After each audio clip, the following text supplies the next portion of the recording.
talk about, how social media has really impacted what you do with Hoops in the Sun, and even how you use it effectively. For me, social media is now the new norm, and I know some of my OGs on this panel can attest to the fact that social media wasn't around when we first started these leagues, and it's talking about money and sponsorships and the hookups and the apparel and all the things that really create the sizzle. So what advice would you have for anyone who's looking to start their own programs, events, leagues, tournaments, in terms of really trying to navigate and obtaining sponsorships?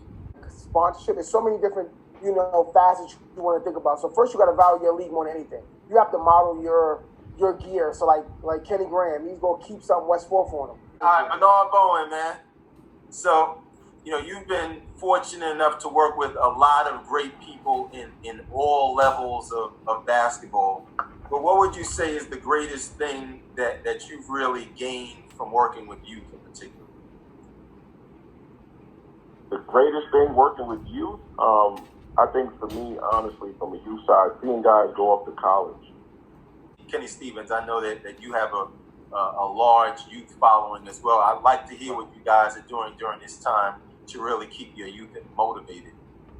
So right now, for the basketball part, we actually right now have our 15-station training course that we do on Sundays at Dyckman.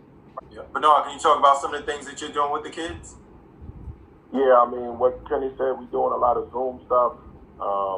From Zoom training, we've been doing like a lot of beach workouts at Orchard Beach. So now I want to talk about one of the main reasons we're all here today, courtesy of, you see I wore my Junior Knicks. So we're all blessed to be affiliated with a phenomenal organization that really does a lot of great work in the community, and even by hosting something like this really indicates how impactful and how important it is for the Knicks organization to want to stay connected.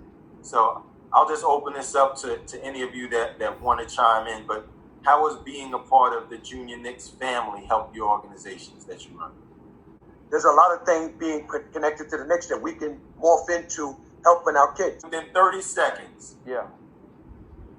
What are you looking to do next summer to bring more exposure to each of your leagues? The plans is to generate more revenue so we can do more stuff. I mean, one of the things we're trying to do is travel. We want to be able to take the championship teams like we did back in the day and travel. We have one more? For me, to continue to keep the community together, making sure that everybody's speaking the same language, everybody coming to the park, having a good time. On behalf of the Knicks and our Junior Knicks affiliates, thank you for joining today's panel.